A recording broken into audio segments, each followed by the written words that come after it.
Students welcome back to Edu Plus Academy. ഇന്ന് നമ്മൾ സോഷ്യോളജിയുടെ chapter 28 major religious communities in India എന്ന് പറയുന്ന ചാപ്റ്ററാണ് നമ്മൾ ഇന്നത്തെ ക്ലാസ്സിൽ ഡിസ്കസ് ചെയ്യുന്നത്. ഇന്ത്യൻ സമൂഹത്തിലെ പ്രധാന മതവിഭാഗങ്ങളെ പറ്റിയിട്ടാണ് നമുക്ക് ഈ ഒരു ചാപ്റ്ററിൽ പഠിക്കാനുള്ളത്. അപ്പോൾ ഇതിൽ നമുക്ക് കുറച്ച് പഠിക്കാനുള്ള മതങ്ങൾ എന്ന് പറഞ്ഞാൽ ഹിന്ദുയിസത്തിനെ പറ്റിയിട്ട് പഠിക്കാനുണ്ട്. അവരുടെ മേജർ കോൺസെപ്റ്റ് എന്താണ് ഈ ഹിന്ദുയിസത്തിലെന്ന് മനസ്സിലാക്കാനുണ്ട്. അതുപോലെ ഇസ്ലാമിൻ്റെ 5 പില്ലേഴ്സ് എന്തൊക്കെയാണെന്ന് മനസ്സിലാക്കാനുണ്ട്. ക്രിസ്ത്യാനിറ്റിയെ പറ്റിയിട്ട് മനസ്സിലാക്കാനുണ്ട്. അതുപോലെ ബുദ്ധിസം, ജൈനിസം, സിഖിസം, സൊറാസ്ട്രിയനിസം, ഇതൊക്കെ ആണ് നമുക്ക് ഈ ഒരു ചാപ്റ്ററിൽ പഠിക്കാനുള്ളത്. അപ്പോൾ ഇത് ബ്രീഫായിട്ടൊന്നും നോക്കാനില്ല, ജസ്റ്റ് എല്ലാ മതങ്ങളെയും കുറച്ച് ബേസിക് ആയിട്ടുള്ള കാര്യങ്ങൾ നമ്മൾ ഈ ഒരു ചാപ്റ്ററിൽ കവർ ചെയ്ത് പോകും. ഓക്കെ, അപ്പം നമുക്ക് ചാപ്റ്ററിലോട്ട് കിടക്കുന്നതിന് മുൻപായിട്ട് കുറച്ച് ഇൻട്രൊഡക്ഷനിൽ കുറച്ച് MCQ ക്വസ്റ്റ്യൻസ് കൊടുത്തിട്ടുണ്ട്, അതൊന്ന് ഞാൻ വായിക്കാം. അപ്പോൾ നിങ്ങളത് ശ്രദ്ധിച്ചിരിക്കുക. മൾട്ടിപ്പിൾ ചോയ്സ് ക്വസ്റ്റ്യൻസ് ആയിട്ട് നിങ്ങൾക്ക് എക്സാമിന് എക്സ്പെക്റ്റ് ചെയ്യാൻ പറ്റുന്ന ക്വസ്റ്റ്യൻസ് ആണ് കേട്ടോ. അപ്പം നമുക്ക് നോക്കാനുള്ളത് first question, who founded Arya Samaj? Arya സമാജം സ്ഥാപിച്ചത് ആരാണെന്നാണ് ഫസ്റ്റ് ക്വസ്റ്റ്യൻ. ആരാണ്? സ്വാമി ദയാനന്ദ സരസ്വതിയാണ് ആര്യ സമാജം സ്ഥാപിച്ചത്. എപ്പോഴായിരുന്നു? 1875 സ്വാമി ദയാനന്ദ സരസ്വതി ആര്യ സമാജം സ്ഥാപിച്ചിട്ടുള്ളത് കേട്ടോ. Okay, next question, who founded Brahmo Samaj? ബ്രഹ്മസമാജം സ്ഥാപിച്ചത് ആരാണെന്നാണ്. രാജാറാം മോഹൻ റായ് ആണ് ബ്രഹ്മസമാജം സ്ഥാപിച്ചത്. ഫൗണ്ടർ ആരാണ്? ബ്രഹ്മസമാജത്തിൻ്റെ ഫൗണ്ടർ ആരാണ്? രാജാറാം മോഹൻ റായ്. 1825 കേട്ടോ ബ്രഹ്മസമാജം സ്ഥാപിച്ചിട്ടുള്ളത്. Next question, who was the 10th guru of Sikhs? സിഖുകാരുടെ 10ാമത്തെ ഗുരു ആരാണ്? ഗുരു ഗോവിന്ദ് സിംഗ് ആണ് സിഖ് മതത്തിൻ്റെ 10ാമത്തെ ഗുരു കേട്ടോ. നെക്സ്റ്റ് ക്വസ്റ്റ്യൻ ഇമ്പോർട്ടൻ്റ് ആണ് കേട്ടോ. What is the approximate population of Hindus in India? അപ്പോൾ ഇന്ത്യയിലെ ഹിന്ദുക്കളുടെ ജനസംഖ്യ ഏകദേശം എത്ര ശതമാനമാണെന്നാണ്? 83% ആണ് ഹിന്ദുക്കൾ നമ്മുടെ ഇന്ത്യയിലുള്ളത് കേട്ടോ. 83% ഓഫ് ആളുകളാണ് ഹിന്ദു മതത്തിൽ വിശ്വാസമുള്ള ആളുകളായിട്ട് ഇവിടെ തുടരുന്നത്. ഓക്കെ, ഇനി നമുക്ക് ഫസ്റ്റ് നോക്കാനുള്ളത് ഈ ഒരു ചാപ്റ്ററിലോട്ട് നോക്കുമ്പോൾ നമുക്ക് ഫസ്റ്റ് കാണാൻ പറ്റുന്നത് സെൻട്രൽ കോൺസെപ്റ്റ് ഓഫ് ഹിന്ദുയിസം. ഹിന്ദുയിസത്തിനെയാണ് നമുക്ക് ആദ്യം പഠിക്കാനുള്ളത്. ഓക്കെ, അപ്പം നമുക്കറിയാം നമ്മളെ ഇന്ത്യ എന്ന് പറയുന്നത് എന്താണ്? ഒരു മതേതര രാജ്യമാണ്. ഒരുപാട് മതവിഭാഗങ്ങൾ നമ്മുടെ ഇന്ത്യയിലുണ്ട്. അപ്പം അത് ഏറ്റവും കൂടുതലുള്ള ഒരു ഹിന്ദു മതമാണ്. ഏറ്റവും കൂടുതൽ വിശ്വാസികളുള്ള ഒരു മതം എന്ന് പറയുന്നത് ഹിന്ദു മതമാണ്. പിന്നെ മുസ്ലിമാണ് അതിനെ തൊട്ടുകൊണ്ട് വരുന്നത്. അത് കഴിഞ്ഞിട്ട് ക്രിസ്ത്യൻ ആയിട്ടുള്ള ക്രിസ്തു മതത്തിൽ വിശ്വസിക്കുന്ന ആളുകളാണ്. ആ ഒരു ഓർഡറിലാണ് നമ്മുടെ വിശ്വാസികളുടെ ആ ഒരു റേഷ്യോ എന്ന് പറയുന്നത്. ഓക്കെ, അപ്പോൾ നമുക്ക് ഇനിയും ഒരുപാട് മതവിഭാഗങ്ങൾ ഇന്ത്യയിലുണ്ട്. അപ്പോൾ ആദ്യം നമുക്ക് ഓരോന്നായിട്ട് നോക്കാം. ഫസ്റ്റ് നമ്മൾ ഈ ഒരു സെൻട്രൽ കോൺസെപ്റ്റ് ഓഫ് ഹിന്ദുയിസം നോക്കാം. ഓക്കെ, അപ്പം ലോകത്തിലെ ഏറ്റവും പ്രാചീനമായിട്ടുള്ള ഒരു മതമാണ് ഹിന്ദു മതം. ഇന്ത്യയെ ആക്രമിച്ച അറബികളാണ് ഹിന്ദു എന്ന വാക്ക് രൂപപ്പെടുത്തിയത്. വേദങ്ങൾ, ആരണ്യകങ്ങൾ, ശ്രുതികൾ, ധർമ്മസൂത്രങ്ങൾ തുടങ്ങിയ നിരവധി വ്യത്യസ്ത സാഹിത്യ ഗ്രന്ഥങ്ങളിൽ നിന്നും ഉൽപ്പന്നമാകുന്നതാണ് ഹിന്ദുമതം. വേദങ്ങളിൽ ഏറ്റവും പ്രാചീനം ഋഗ്വേദമാണ്. ഒരു യഥാർത്ഥ ഹിന്ദു തൻ്റെ ജീവിതത്തിൽ 4 കാര്യങ്ങൾക്കാണ് പരിശ്രമിക്കേണ്ടത്. അവ ധർമ്മം, അർത്ഥം, കാമം, മോക്ഷം എന്നിവയാണ്. ഈ സങ്കല്പങ്ങളോടാണ് ബന്ധപ്പെട്ടവയാണ് കർമ്മവും സംസാരവും. ആർക്കും തൻ്റെ കർമ്മഫലത്തിനനുസരിച്ച് മോക്ഷം പ്രാപിക്കാം. ജനന പുനർജന്മ ചക്രത്തെയാണ് സംസാര എന്ന് പറയുന്നത്. ഓരോ മനുഷ്യനും ആത്മാവുണ്ടെന്നും അത് അനശ്വരമാണെന്നും ഹിന്ദുമതം വിശ്വസിക്കുന്നു. ജനന പുനർജന്മ ചക്രം മോക്ഷപ്രാപ്തി വരെ ആവർത്തിക്കും. ഒരുവൻ ഒരു പ്രത്യേക അവസ്ഥയിൽ ജനിക്കുന്നതും പുനർജനിക്കുന്നതും അവൻ്റെ കർമ്മഫലത്തിനനുസരിച്ചായിരിക്കുമെന്ന് ഹിന്ദുക്കൾ വിശ്വസിക്കുന്നു. ഓക്കെ, ഇനി നമുക്ക് നോക്കാം ഈ ഒരു സെൻട്രൽ കോൺസെപ്റ്റ് ഓഫ് ഹിന്ദുയിസം എന്താണ്. ഹിന്ദുയിസത്തിൻ്റെ പ്രധാന കാര്യങ്ങൾ നോക്കാം. നമുക്കറിയാം അല്ലേ, ഏറ്റവും പുരാതനമായിട്ടുള്ളൊരു മതം എന്ന നിലയ്ക്ക് ഹിന്ദുമതമാണ് ഏറ്റവും പുരാതനമായിട്ടുള്ളൊരു മതമായിട്ട് നമ്മൾ കൺസിഡർ ചെയ്യുന്നത്.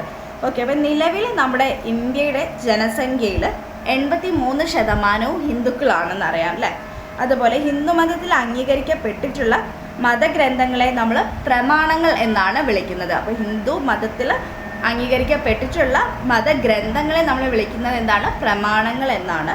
പിന്നെന്താണ്? ഹിന്ദുയിസത്തിൽ എന്താണ്? ഒരുപാട് കോൺസെപ്റ്റ് ഉണ്ട്. ആ ഒരു കോൺസെപ്റ്റാണ് നമുക്കിവിടെ കൊടുത്തിട്ടുള്ളത്. എന്തൊക്കെയാണ്? ധർമ്മ, അർത്ഥ, കാമ, മോക്ഷ. ഓക്കെ, അപ്പോൾ ഈ ഒരു 4 കോൺസെപ്റ്റിൽ അല്ലെങ്കിൽ ഈ ഒരു 4 പ്രിൻസിപ്പിളാണ് ഹിന്ദു മതത്തിൽ വിശ്വസിക്കുന്നത്, അല്ലെങ്കിൽ ആ ഒരു തത്വം എന്ന് പറയുന്നത് ഈ ഒരു ധർമ്മ, അർത്ഥ, കാമ, മോക്ഷം എന്നാണ്. അപ്പോൾ അതെന്താണ് ധർമ്മം എന്ന് പറഞ്ഞാൽ എന്താണ്? നമ്മൾ സത്യത്തിനും നീതിക്കും വേണ്ടിയിട്ട് പ്രവർത്തിക്കുന്നതിനാണ് നമ്മൾ ധർമ്മത്തിൽ അധിഷ്ഠിതമായി പ്രവർത്തിക്കുക എന്ന് പറയുന്നത്.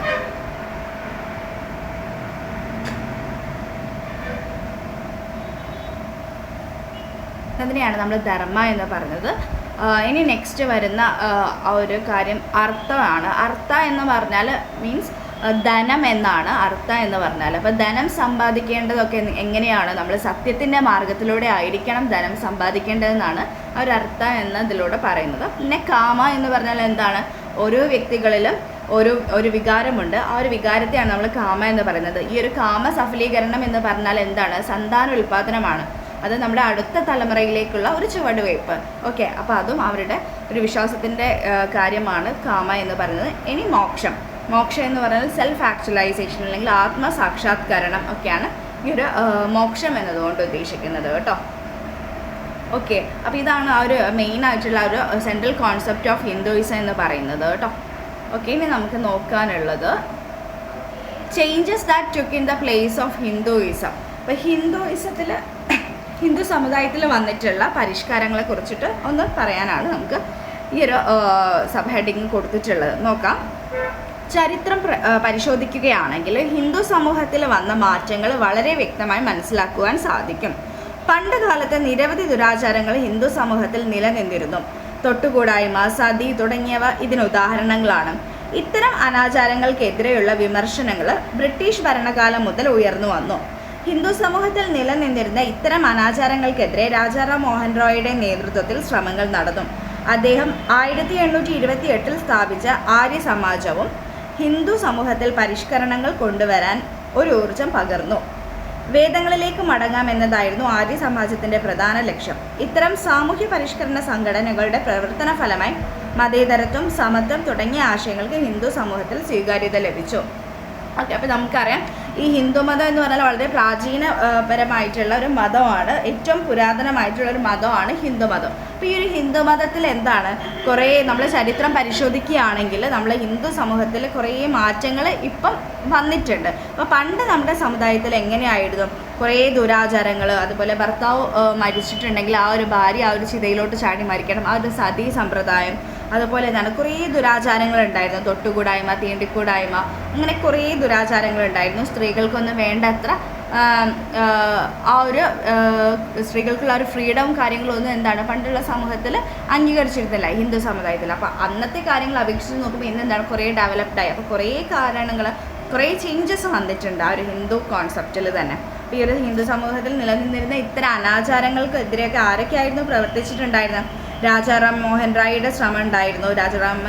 രാജാറാം മോഹൻ റായ് 1828 ആര്യ സമാജം സ്ഥാപിച്ചിട്ടുണ്ടായിരുന്നു. അതുപോലെ ഹിന്ദു സമൂഹത്തിൽ കുറേ പരിഷ്കരണങ്ങൾ കൊണ്ടുവരാൻ ഒരു ഊർജ്ജം പകർന്ന വ്യക്തിയായിരുന്നു രാജാറാം മോഹൻ റായ്. ഓക്കെ, അപ്പോൾ ഇതൊക്കെയാണ് നമ്മുടെ ആ ഒരു ചേഞ്ചസ് ഉണ്ടായിട്ടുള്ളത്. അതുപോലെ ഈ ഒരു ചേഞ്ചസ് മൂലം നമുക്ക് എന്തൊക്കെയായി? ഓരോ പരിഷ്കരണ സംഘടനകളുടെ പ്രവർത്തന ഫലമായിട്ട് മതേതരത്വവും സമത്വവും ഈ ഒരു ആശയങ്ങളൊക്കെ ഹിന്ദു സമൂഹത്തിലേക്ക് അവർ സ്വീകരിച്ചു. ഓക്കെ, അപ്പോൾ അതാണ് ആ ഒരു ചേഞ്ചസ് ഉണ്ടായിട്ടുള്ളത്. ഇനി നമുക്ക് നോക്കാനുള്ളത് സൊറാസ്ട്രിയനിസം ആണ്, അഥവാ പാർസി. അപ്പോൾ ഈ ഒരു പാർസി എന്ന് പറയുന്ന ഈ ഒരു മതവിഭാഗത്തിനെ പറ്റിയിട്ട് എന്താണെന്ന് നോക്കാം. പാർസികൾ ന്യൂനപക്ഷ സമുദായമാണ്. എങ്കിലും ഇന്ത്യയുടെ വാണിജ്യ വ്യവസായ പുരോഗതിക്ക് അവരുടെ പങ്ക് വലുതാണ്. AD 8-ാം നൂറ്റാണ്ടിൽ പേർഷ്യയിൽ നിന്നും ഗുജറാത്തിലേക്ക് കൂടിയവരാണ് പാർസികൾ. സൊറാസ്ട്രിയനിസം എന്ന് പറയുന്ന മതവിഭാഗത്തിൽ പറയുന്നത് ഇപ്പം നമ്മുടെ ഇസ്ലാമിന് മുമ്പുള്ള ഒരു ഇറാനിലെ ഏറ്റവും പഴക്കമുള്ളതും അല്ലെങ്കിൽ പ്രധാനപ്പെട്ടതുമായിട്ടുള്ള ഒരു മതവിഭാഗമാണ് ഈ ഒരു സൊറാസ്ട്രിയനിസം എന്ന് പറയുന്നത്. അപ്പോൾ ഈ ഒരു മതത്തിൻ്റെ ഉദ്ഭവം എവിടെ നിന്നാണ്? ഇറാനിലാണ് കേട്ടോ. അപ്പോൾ അതിൻ്റെ ഫൗണ്ടറാണ് ഭാഗം അവിടെ കഴിഞ്ഞു. ഇനി നമുക്ക് നോക്കാനുള്ളത് ബുദ്ധിസമാണ്. ബുദ്ധിസം എന്ന് പറയുമ്പോൾ നമുക്കറിയാം ബുദ്ധിസം 6-ാം നൂറ്റാണ്ടിലെ സാമൂഹ്യ രാഷ്ട്രീയ സാമ്പത്തിക പ്രശ്നങ്ങളിൽ നിന്ന് ഉയർന്നു വന്ന ഒരു മതമാണ് ബുദ്ധമതം. ഗൗതമ ബുദ്ധൻ അഥവാ സിദ്ധാർത്ഥനായിരുന്നു സ്ഥാപകൻ. ബുദ്ധമതത്തിൻ്റെ സ്ഥാപകൻ ആരാണ്? ഗൗതമ ബുദ്ധൻ അഥവാ സിദ്ധാർത്ഥൻ. 563 നേപ്പാളിലെ കപില വസ്തുവിനടുത്തുള്ള ലുംബിനിയയിലാണ് ലുംബിനിയയിലെ ഒരു ശാക്യ കുടുംബത്തിലാണ് അദ്ദേഹം ജനിച്ചത്. അപ്പം ത്രിരത്നങ്ങളിൽ അഭയം നേടുന്നതോടെ ബുദ്ധമതം ആരംഭിക്കുന്നു. ബുദ്ധ, ധർമ്മം, സംഘം എന്നിവയാണ് ത്രിരത്നങ്ങൾ. ധർമ്മം എന്നത് പ്രമാണങ്ങളും സംഘം എന്നത് സന്യാസിമാരുടെ സമൂഹവുമാണ്. ബുദ്ധമതത്തിൻ്റെ സ്ഥാപകൻ ഗൗതമ ബുദ്ധനാണ്. ഇന്ത്യയിലെ ബുദ്ധിസത്തിന് ദ്വിതല ഘടനയാണ് ഉള്ളത്. ഓക്കെ, അപ്പോൾ ബുദ്ധിസം എന്ന് പറഞ്ഞാൽ നമുക്കറിയാം ഒരു തദ്ദേശീയ മതപ്രസ്ഥാനങ്ങളിൽ ഒന്നാണ് ബുദ്ധമതം എന്ന് പറയുന്നത്. അപ്പോൾ ഈ ഒരു ബുദ്ധമതത്തിൻ്റെ ഫൗണ്ടർ ആരാണ്? ഗൗതമ ബുദ്ധനാണ്. അപ്പോൾ ഗൗതമ ബുദ്ധൻ്റെ ഉപദേശങ്ങളാണ് ഈ മതത്തിൻ്റെ അടിസ്ഥാനമായി കണക്കാക്കുന്നത്. അപ്പോൾ ഗൗതമ ബുദ്ധനെ ഫോളോ ചെയ്തിട്ട് അദ്ദേഹം പറഞ്ഞിട്ടുള്ള ഉപദേശങ്ങളെ ഫോളോ ചെയ്തിട്ടാണ് ഈ ഒരു ബുദ്ധിസം പ്രവർത്തിക്കുന്നത്. ഓക്കെ, അവരുടെ ഉപദേശമാണ് ആ ഒരു ബുദ്ധമതത്തിൻ്റെ അടിസ്ഥാന തത്വം എന്ന് പറയുന്നത്. പിന്നെ എന്താണ് പറഞ്ഞത്? ബുദ്ധമതത്തിൻ്റെ അടിസ്ഥാന പ്രമാണങ്ങളായിട്ട് അറിയപ്പെടുന്നത് എന്താണ്? ഈ ഒരു ആര്യ സത്യ ചതുഷ്ടം പിന്നെ അഷ്ടാംഗ മാർഗവുമാണ് ഈ ഒരു ബുദ്ധമതത്തിൻ്റെ 2 പ്രമാണങ്ങളായിട്ട് പറയുന്നത്. എന്താണ്? ആര്യ സത്യ ചതുഷ്ടയും അഷ്ടാംഗ മാർഗവുമാണ് ബുദ്ധമതത്തിൻ്റെ അടിസ്ഥാന പ്രമാണങ്ങളായിട്ട് അറിയപ്പെടുന്നത് കേട്ടോ. അതൊന്ന് ജസ്റ്റ് ഓർത്ത് വെക്കാൻ നിങ്ങൾക്ക് MCQ ക്വസ്റ്റ്യൻസിലൊക്കെ വരാറുണ്ട്.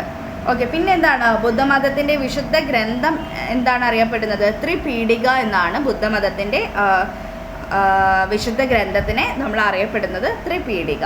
അപ്പോൾ ബുദ്ധമതത്തിൻ്റെ ത്രിരത്നങ്ങൾ എന്തൊക്കെയാണ് ഇവിടെ കൊടുത്തിട്ടുള്ളത്? ബുദ്ധ, ധർമ്മം, സംഘം എന്നിവയാണ് ഈ ഒരു ത്രിരത്നങ്ങൾ. ബുദ്ധമതത്തിൻ്റെ ആ ഒരു പ്രിൻസിപ്പിൾസ് എന്ന് പറയുന്നത് ഈ ഒരു ബുദ്ധ, ധർമ്മം, സംഘം എന്നിവയാണ് കേട്ടോ. ഓക്കെ, അതാണ് ബുദ്ധിസത്തിനെ പറ്റിയിട്ട് പറയാനുള്ളത്. ഇനി നമുക്ക് ഇവിടെ തന്നെ കൊടുത്തിട്ടുണ്ട് ബുദ്ധമതത്തിൻ്റെ അധപതനത്തിനുള്ള കാരണങ്ങൾ എന്തൊക്കെയാണെന്ന് നോക്കാനുണ്ട് കേട്ടോ. നോക്കാം. വൈദിക മതത്തിനെതിരെയുള്ള ശക്തിയായ ഒരു പ്രതികരണം എന്ന നിലയ്ക്കാണ് ബുദ്ധമതം ഉയർന്നു വന്നത്. എന്നാൽ ക്രമേണ അത് അതിൻ്റെ അടിസ്ഥാന തത്വങ്ങളിൽ നിന്ന് വ്യതിചലിക്കാൻ തുടങ്ങി. ബ്രാഹ്മണ മതത്തിൻ്റെ അവിഭാജ്യ ഭാഗങ്ങളായ ആചാരങ്ങളും അനുഷ്ഠാനങ്ങളും ബുദ്ധമതത്തിലും കടന്നുകൂടി. ഓക്കെ, അപ്പം ബുദ്ധമതം എന്ന് പറയുന്നത് എങ്ങനെയാണ് അധപതനത്തിനുള്ള ഒന്നാമത്തെ കാരണം എന്താണ്? നമ്മുടെ വൈദിക മതത്തിനെതിരെയുള്ള ഒരു ശക്തമായ പ്രതികരണം എന്ന നിലയ്ക്കാണ് ബുദ്ധമതം നമ്മുടെ ഉയർന്നു വരുന്നത്. പക്ഷേ അത് കാലക്രമേണ എന്താണ്? ബുദ്ധമതത്തിൻ്റെ ഈ ഒരു ത്രിപീഠിക എന്ന് പറഞ്ഞിട്ടുള്ള വിശുദ്ധ ഗ്രന്ഥമാണ് ത്രിപീഠിക. അതിലുള്ള തത്വങ്ങൾ, പിന്നെ ബുദ്ധമതത്തിൻ്റെ ത്രിരത്നങ്ങളായിട്ടുള്ള ബുദ്ധ, ധർമ്മം, സംഘം, ഈ ഒരു അതിൻ്റെ അടിസ്ഥാനമായിട്ടുള്ള പ്രിൻസിപ്പിൾസിൽ നിന്ന് അത് വ്യതിചലിക്കാൻ തുടങ്ങി. അങ്ങനെ ഈ ഒരു ബ്രാഹ്മണ മതത്തിൻ്റെ ഒരു ആചാരങ്ങളും അനുഷ്ഠാനങ്ങളൊക്കെ ബുദ്ധമതത്തിലേക്ക് കടന്നുകൂടി. അങ്ങനെയാണ് അതിൻ്റെ ഒരു അധപതനത്തിനുള്ള കാരണം. നെക്സ്റ്റ് പോയിന്റ് എന്താണ്? ബ്രാഹ്മണ മതത്തിൻ്റെ പുനരുദ്ധാരണവും ബുദ്ധമതത്തിൽ കടന്നുകൂടിയ അനാചാരങ്ങളും അതിൻ്റെ തകർച്ചയ്ക്ക് ആക്കം കൂട്ടി. ഇപ്പം എന്താണ്? ബ്രാഹ്മണ മതത്തിൻ്റെ ആ ഒരു ഇൻഫ്ലുവൻസ് ബുദ്ധമതത്തിലോട്ട് കടന്നുകൂടിയതും ആ ഒരു അനാചാരങ്ങളും അതിൻ്റെ തകർച്ചയ്ക്കൊക്കെ ആക്കം കൂട്ടിയിരുന്നു. പിന്നെന്താണ് പറയുന്നത്? ബുദ്ധമതം മഹായാനിസം, ഹീനായിസം എന്നിങ്ങനെ 2ആയി പിളർന്നത് ആ മതത്തിൻ്റെ ശക്തി ചോർത്തിക്കളഞ്ഞു. അപ്പം എന്താണ്? ബുദ്ധമതം മഹായാനിസം, ഹീനയാനിസം എന്നിങ്ങനെ 2ആയിട്ട് പിളർന്നു. അത് ആ മതത്തിൻ്റെ ശക്തി തന്നെ ചോർത്തിക്കളഞ്ഞു. പിന്നെ ബുദ്ധൻ്റെ മരണശേഷം അദ്ദേഹത്തെ പോലെ പ്രാപ്തനായിട്ടുള്ള ഒരാൾ ആ മതത്തെ നയിക്കാനുണ്ടായിരുന്നില്ല. ഓക്കെ, അപ്പം ബുദ്ധൻ്റെ കാലശേഷം എന്താണ്? ആ ഒരു മതത്തിനെ അദ്ദേഹം സ്വീകരിച്ചതുപോലെ ആ ഒരു മാർഗങ്ങളിലൂടെ കൊണ്ടുപോകാനും അതിനെ പ്രാപ്തനായിട്ടുള്ള ഒരാൾ ആ ഒരു മതത്തിൽ ഉണ്ടായിരുന്നില്ല. അതും ഈ ഒരു മതത്തിൻ്റെ അധപതനത്തിൻ്റെ കാരണമായിട്ടുണ്ട്. പിന്നെ എന്താണ്? ബുദ്ധമതത്തിന് ആരംഭത്തിൽ കിട്ടിയതുപോലെയുള്ള ആ ഒരു അക്സെപ്റ്റൻസ് ഒന്നും പിൽക്കാലത്ത് ഒന്നും കിട്ടിയിരുന്നില്ല. അത് രാജാക്കന്മാരുടെ സഹായമോ പ്രോത്സാഹനമോ ഒന്നും ലഭിച്ചിട്ടുണ്ടായില്ല. അതൊക്കെ എന്താണ്? ബുദ്ധമതത്തിൻ്റെ കാരണമായിട്ടുണ്ട്, അധപതനത്തിന് കാരണമായിട്ടുണ്ട്. ഇനി നമുക്ക് നോക്കാനുള്ളത് സിക്കിസമാണ്. സിക്കിസം എന്ന് പറഞ്ഞാൽ ഇന്ത്യയിലെ ഏറ്റവും പുതിയ മതമാണ് സിഖ് മതം. ഗുരു നാനാക്കിൻ്റെ ഉദ്ബോധനങ്ങളിൽ നിന്നാണ് സിഖ് മതം രൂപം കൊണ്ടത്. മറ്റു മതങ്ങളുടെ ആശയങ്ങളെ സമന്വയിപ്പിക്കുന്ന സിഖ് മതത്തിന് ഒരു സമത്വ സ്വഭാവമുണ്ട്. ഗുരുഗ്രന്ഥ സാഹിബാണ് പരിശുദ്ധ ഗ്രന്ഥം. സിഖ് മതത്തിൻ്റെ തുടക്കം പഞ്ചാബിലാണ്. ഗുരു നാനാക്ക് ആന്തരിക ശുദ്ധിക്കും ഭക്തിക്കും പ്രാധാന്യം നൽകി ജാതിയെ നിരസിച്ചു.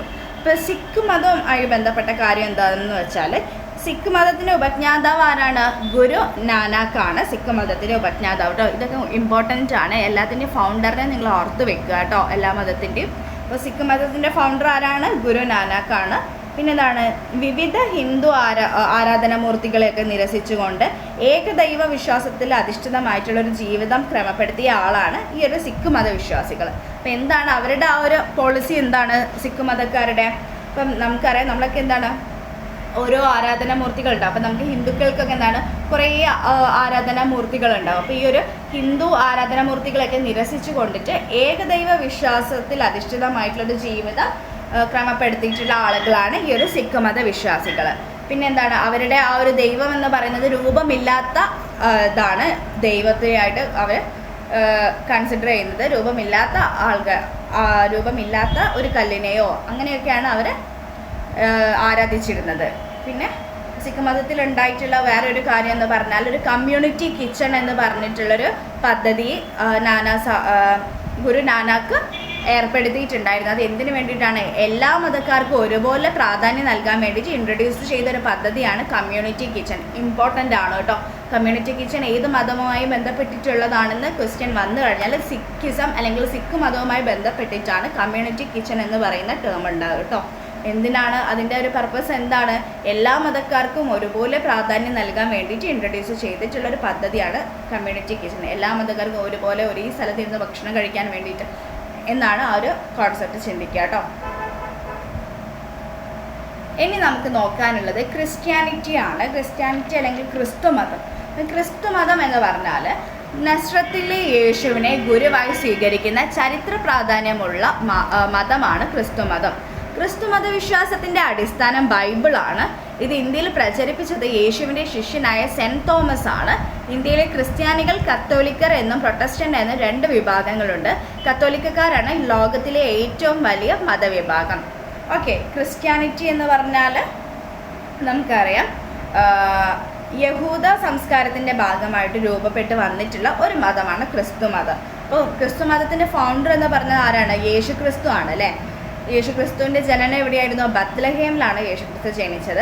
BC 4 മുതൽ 29 വരെയുള്ള കാലഘട്ടമാണ് നമ്മൾ ക്രിസ്തുമത കാലഘട്ടമായിട്ട് അറിയപ്പെടുന്നത് കേട്ടോ. പിന്നെന്താണ് ക്രിസ്ത്യൻസിൻ്റെ ഇടയിലും എന്താണ് കുറേ ഉപവിഭാഗങ്ങളുണ്ട്. അപ്പോൾ അതിലേറ്റവും പ്രധാനപ്പെട്ട ഒരു വിഭാഗമാണ് ഈ കാത്തലിക്സ്, പ്രൊട്ടസ്റ്റൻസ്, ഓർത്തഡോക്സ് ഒക്കെ കേട്ടോ. പിന്നെന്താണ് ക്രിസ്ത്യാനിറ്റിയുടെ ഏറ്റവും പ്രധാനപ്പെട്ട 3 ഘടകങ്ങളുണ്ട്. ആ 3 ഘടകങ്ങൾ എന്തൊക്കെയാണ്? നമുക്കറിയാം ഫെയ്ത്ത് ഇൻ ജീസസ് ക്രൈസ്റ്റ്, യേശു ക്രിസ്തുവിനോടുള്ള വിശ്വാസവും, പിന്നെ എന്താണ് ആക്റ്റീവ് സർവീസസ്, സജീവമായിട്ടുള്ള ഒരു സേവനവും, പിന്നെ അയൽക്കാരോടുള്ള സ്നേഹം. ഇതൊക്കെയാണ് ക്രിസ്തു മതത്തിൻ്റെ വിശ്വാസങ്ങൾ അല്ലെങ്കിൽ ക്രിസ്തു മതത്തിൻ്റെ 3 ഘടകങ്ങളായിട്ട് പറയുന്നത് കേട്ടോ. പിന്നെ നമ്മുടെ കേരളത്തിലെ ക്രിസ്തു മതത്തിനെ പ്രൊമോട്ട് ചെയ്തത് അല്ലെങ്കിൽ ക്രിസ്തു മതം പ്രചരിപ്പിച്ചത് ആരാണ്? യേശുവിൻ്റെ ശിഷ്യനായിട്ടുള്ള സെൻറ്റ് തോമസ് ആണ്. ഇന്ത്യയിൽ ക്രിസ്ത്യാനികൾ കേരളത്തിൽ നമ്മുടെ ആ ഒരു മതത്തിന് അവർ ഇൻട്രൊഡ്യൂസ് ചെയ്തിട്ടുള്ളത്. ഇപ്പോൾ വരണോ? പ്രചരിപ്പിച്ചത് ആരാണ്? യേശുവിൻ്റെ ശിഷ്യനായിട്ടുള്ള തോമസ് ആണ് കേട്ടോ. സെൻറ്റ് തോമസ് ആണ് പ്രചരിപ്പിച്ചത്. 2 വിഭാഗമായിട്ട് എന്താണ് കത്തോലിക്കർ എന്നും പ്രൊട്ടസ്റ്റൻ്റ് എന്നും 2 വിഭാഗങ്ങളുണ്ട്. പിന്നെ ഓർത്തഡോക്സ് അങ്ങനെയൊക്കെ കുറേ വിഭാഗങ്ങളുണ്ട് കേട്ടോ, ഉപവിഭാഗങ്ങൾ. ഓക്കെ, പിന്നെ കത്തോലിക്കരാണ് ലോകത്തിലെ ഏറ്റവും വലിയ മതവിഭാഗം, കത്തോലിക്കരാണ് കേട്ടോ. ഓക്കെ, ഇനി നമുക്ക് നോക്കാനുള്ളത് ജൈനിസമാണ്. ജൈനിസം എന്ന് പറഞ്ഞാൽ നോക്കാം, വേദകാലത്താണ് ജൈനമതത്തിൻ്റെ ഉദ്ഭവം. വർത്തമാന മഹാവീരനാണ് ജൈനമത സ്ഥാപകൻ. അംഗസംഖ്യ കുറവാണെങ്കിലും ജൈനമതത്തിന് ഇന്ത്യയിലെ നിരവധി സംസ്ഥാനങ്ങളിൽ വേരുകളുണ്ട്. ജൈനമതത്തിന് 2 വിഭാഗങ്ങളുണ്ട്. വസ്ത്രം ഉപേക്ഷിച്ച ദിഗംബരരും വെള്ളവസ്ത്രം ധരിക്കുന്ന ശ്വേതംബരരും. ജൈന സമുദായം ഒരു തുറന്ന വ്യവസ്ഥയാണ്. തൊട്ടുകൂടായ്മ ജൈനമതം അനുശാസിക്കുന്നില്ല. ഓക്കെ, അപ്പോൾ ജൈനിസം എന്ന് പറഞ്ഞാൽ നമുക്കറിയാം വേദകാലത്താണ് ജൈനമതത്തിൻ്റെ ഉദ്ഭവം. അപ്പോൾ ജൈനമതത്തിൻ്റെ ആ ഒരു പേര് വന്നത് എങ്ങനെയാണെന്ന് വെച്ചാൽ ജീന അല്ലെങ്കിൽ ജേതാവ് എന്ന അർത്ഥം വരുന്ന ജീന എന്ന പദത്തിൽ നിന്നാണ് ഈ ഒരു ടേം ഡിറൈവ് ചെയ്തിട്ടുള്ളത്. ജൈനൻ എന്ന ടേം ഡിറൈവ് ചെയ്തിട്ടുള്ളത്. അപ്പോൾ ജൈനമത സ്ഥാപകൻ ആരാണ്? വർത്തമാന മഹാവീരനാണ് ജൈനമത സ്ഥാപകൻ. നിങ്ങളിങ്ങനെ പോയിന്റ് വൈസ് ആയിട്ട് ഓർത്ത് വെക്കുക കേട്ടോ. പിന്നെ ഈ ഒരു വർത്തമാന മഹാവീരൻ്റെ ഒരു പ്രിൻസിപ്പിൾ അല്ലെങ്കിൽ ആ ഒരു തത്വം എന്ന് പറയുന്നത് എന്താണ്? അഹിംസയാണ്. അഹിംസയെ ബേസ് ചെയ്തിട്ടുള്ള ഒരു പ്രിൻസിപ്പിളാണ് ജൈനമതത്തിനുള്ളത്. നോൺ വയലൻസ് ആയിരിക്കും. ഓക്കെ, അപ്പോൾ അതാണ് ജൈനമതത്തിന് പറയാനുള്ളത്. പിന്നെ ജൈനമതത്തിൻ്റെ 3 രത്നങ്ങൾ അല്ലെങ്കിൽ 3 ജ്വൽസ് എന്തൊക്കെയാണ്? Right faith, right knowledge, right conduct. Right faith എന്ന് പറയുമ്പോൾ ശരിയായിട്ടുള്ള വിശ്വാസം, റൈറ്റ് നോളജ് ശരിയായിട്ടുള്ള അറിവ്, റൈറ്റ് കോണ്ടക്റ്റ് ശരിയായിട്ടുള്ള സ്വഭാവം അല്ലെങ്കിൽ ശരിയായിട്ടുള്ള പെരുമാറ്റം. ഇതാണ് ജൈന മതത്തിൻ്റെ മെയിൻ പ്രിൻസിപ്പിൾ എന്ന് പറയുന്നത്. പിന്നെ ജൈന മതത്തെ എത്ര വിഭാഗങ്ങളായിട്ടാണ് തരംതിരിച്ചിട്ടുള്ളത്? 2 വിഭാഗങ്ങളായിട്ടാണ്, ദിഗംബരരും അതുപോലെ ശ്വേതംബരരും. ദിഗംബരം എന്ന് പറഞ്ഞാൽ വസ്ത്രം ഉപേക്ഷിച്ചിട്ടുള്ള ആളുകളാണ് ദിഗംബരർ, വെള്ള വസ്ത്രം ധരിക്കുന്ന ആളുകളാണ് ശ്വേതംബരർ. അതാണ് ജൈനിസവുമായി ബന്ധപ്പെട്ട കാര്യങ്ങൾ കേട്ടോ. ഇനി നമുക്ക് നോക്കാനുള്ളത് ഇസ്ലാമാണ്. അപ്പം ഇസ്ലാം എന്ന് പറയുമ്പോൾ നമുക്കറിയാം നമ്മുടെ കേരളത്തിലോ നമ്മുടെ ഇന്ത്യയിലൊക്കെ ഉള്ള ഒരു വലിയൊരു കമ്മ്യൂണിറ്റി അല്ലെങ്കിൽ വലിയൊരു വിഭാഗം ഇസ്ലാമാണ്. ഇസ്ലാം എന്ന വാക്കിൻ്റെ അർത്ഥം എന്താണ്? അല്ലാഹുവിൻ്റെ ഇച്ഛയ്ക്ക് വിധേയം എന്നാണ് ഇസ്ലാം എന്ന വാക്കിൻ്റെ അർത്ഥം. അല്ലാഹുവിൻ്റെ മൊഴികളാണ് ഖുറാൻ എന്ന് ഇസ്ലാം മതവിശ്വാസികൾ വിശ്വസിക്കുന്നു. 7-ാം നൂറ്റാണ്ടിൽ അറേബ്യയിലാണ് ഇസ്ലാം ജന്മം കൊണ്ടത്. AD 622 ഇസ്ലാം സ്ഥാപിതമായത്. ഇന്ത്യയിലെ ഏറ്റവും വലിയ ന്യൂനപക്ഷ സമുദായമാണ് ഇസ്ലാം. ഇന്ത്യയിലെ മുസ്ലിംകളിൽ സുന്നികളെന്നും ഷിയകളെന്നും 2 വിഭാഗങ്ങളുണ്ട്. ഓക്കെ, അപ്പോൾ ഇസ്ലാം എന്ന് പറയുമ്പോൾ നമുക്കറിയാം അതൊരു ഏകദൈവ വിശ്വാസികളാണ് മുസ്ലിം എന്ന് പറയുന്ന ഒരു കമ്മ്യൂണിറ്റി. അപ്പോൾ AD 570 മക്കയിൽ ഖുറൈശി ഗോത്രവർഗത്തിലാണ് നമ്മുടെ മുഹമ്മദ് നബി ജനിക്കുന്നത്. അപ്പോൾ മുഹമ്മദ് നബിയുടെ പിതാവ് അബ്ദുള്ള, മാതാവ് ആമിന എന്നിവരാണ്. അപ്പോൾ മുഹമ്മദ് എന്ന പേരിനർത്ഥം എന്താണ്? സ്തുതിക്കപ്പെടുന്നവർ എന്നുള്ള അർത്ഥം വരുന്നത് വാക്കാണ് മുഹമ്മദ്.